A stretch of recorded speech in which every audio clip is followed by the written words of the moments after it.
Hey everybody, I'm very excited about my new feature on my website called Ask Patrick.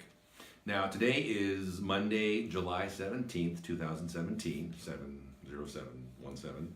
And it's a new feature, and my goal is to get these questions from you and then answer them either every Monday or every second Monday, and then have the video up by that Tuesday so you can check in and know that your questions will be answered. I have some great questions today that were sent in over the last few days, and I'm going to address them right here. The first question I have is, what are the best exercises to improve and maintain good posture and breathing?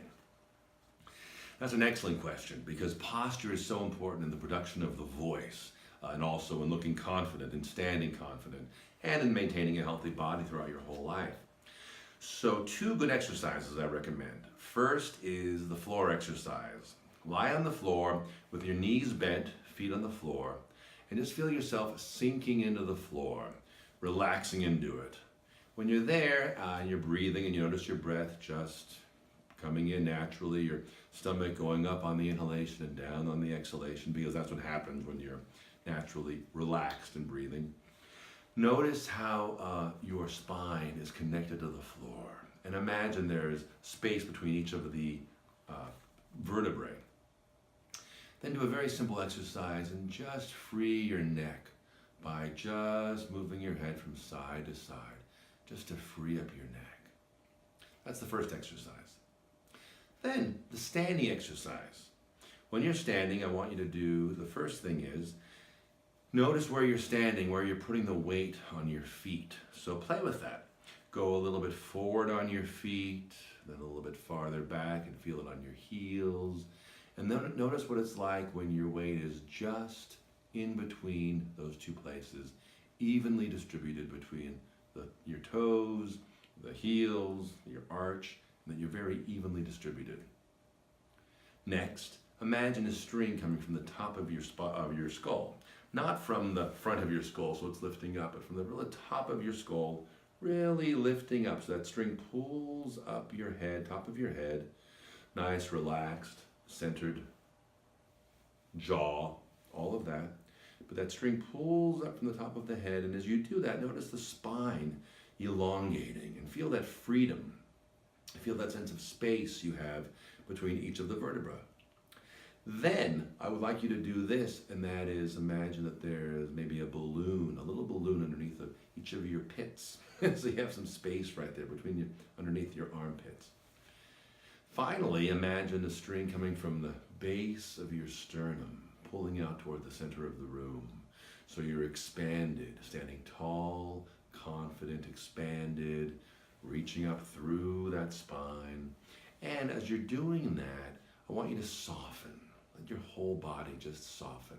So you're both full and tall and soft at the same time. And that's what you can do. The next question I have here is, I am a student at the Beverly Hills Playhouse, right next door to here in West Hollywood, where I'm broadcasting from, and need some accent reduction. I am not sure yet if I prefer group classes or one-to-one. What are your rates for one-to-one? Great questions. So first off, group classes versus one-to-one. You know, it really is, the different ways I recommend of going are these, and this is what works for my students. For some people, they like best just to work on their own. So they'll get my book and they'll start to work through the exercises one sound at a time, and that works well for them. They can record themselves, and by doing that, you can start to train your ear and train your speech, and that's really good. Doing that, I always recommend, at least at some point, seeking out the help of a professional voice coach or speech coach, or even teacher or friend, somebody who could at least give you some feedback on what they're hearing. The second step is to take a group class. I think group classes are wonderful, especially when it comes to corporate coaching, when it comes to working on your voice in general, doing exercises about the voice, breathing, and power and resonance. And there are accent reduction classes in the group setting. Sometimes it's good because you get to hear the accents of other people from different countries or different places in this country, and that can help you. Sometimes it can be a little bit slow in the process because you're not getting enough individualized attention, but certainly it's a good way to start and keep yourself focused. The final way is on one-to-one. And I really recommend that the most because that's the best use of your time. You're going to get individualized coaching and you get feedback immediately onto what you're doing and what you need to focus on. So I would always say that one-to-one is the best coaching. And as far as rates, feel free to give me an email at patrick@patrickmunoz.com and I'll be happy to talk to you about that. The next question. Do you have any workshops or classes scheduled that can be attended by 2 people? Great question. Well, the 2-person category is something that I do. I wouldn't say it's the majority of what I do, but once in a while I have clients come and they have similar goals. For instance, I've had people who've wanted to come in and learn a British accent, and then we've worked through an Australian accent and worked on different accents that way. And to have similar goals, it makes it very simple. We can record each other, you can listen to each other, and you can even be a support team for each other. I think it works well if you want to work on your voice, on articulation, on breathing, on having a more powerful voice. When it comes to working on things like public presentations, I would recommend doing it one-on-one, but certainly the teacher to 2 people category is something I do, and I'd be happy to discuss with you. So again, feel free to email me at patrick@patrickmunoz.com. The next question, number 4. How can I avoid having a trembling voice when I'm nervous? That is a great question. I wish I had names attached to these, but I don't. But thank you for that question. A trembling voice. So when I used to act, I remember the first moments of going on the stage that I would feel my hands slightly trembling. There'd be a little bit of nervousness. I don't know if it was visible or not, but I could feel that. And what I realized, I learned in all my training, is that warming up and breathing and going through these exercises and preparing myself for whatever role I was playing really helped to get me centered so that after a few moments that nervousness flowed away. And what I've talked about in one of my videos is really, focusing on the situation at hand, the other actor, whatever it is, the surroundings that I was dealing with really helped to ground me. But the biggest thing was practice, right? Doing it over and over again. So that helped in that case. When it comes to the voice trembling, I have great news. I think it's a lot easier to get over a trembling voice than it is to get over a trembling body, because by breathing, by really breathing and exercising your voice and getting that powerful voice, you can start to overcome that tremble.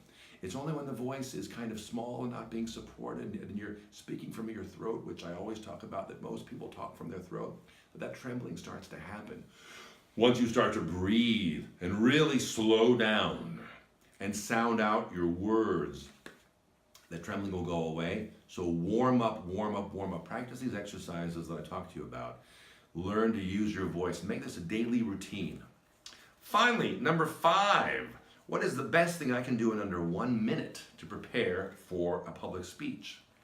I say come up with a mantra for yourself, and it can change from presentation to presentation, whatever works for you.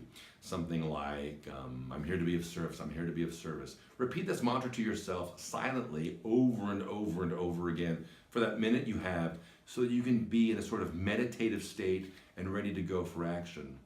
So some phrases might be, I'm going to be great, I'm going to be great, I'm going to be great, or let's wake them up, let's wake them up, let's wake them up, or this is going to be wonderful, this is going to be wonderful. One that I often use when I was teaching the acting class, I would think to myself, let's go get them, let's go get them to be the best they can be, make them the best they can be, make them the best they can be. And repeating that over and over again is really helpful. So come up with your own phrase, whatever that is, but by saying it over and over again to yourself, you're going to really energize yourself and get yourself going. So those are my first 5 inaugural questions. I'm really excited to be having more of this feedback between you and me. So please ask Patrick, and I will get these posted, and you can expect to see them on Tuesdays, either every week or every 2 weeks. If you like these, as always, go to my YouTube page, follow me on YouTube, and give me a thumbs up. Become a subscriber. Thanks so much.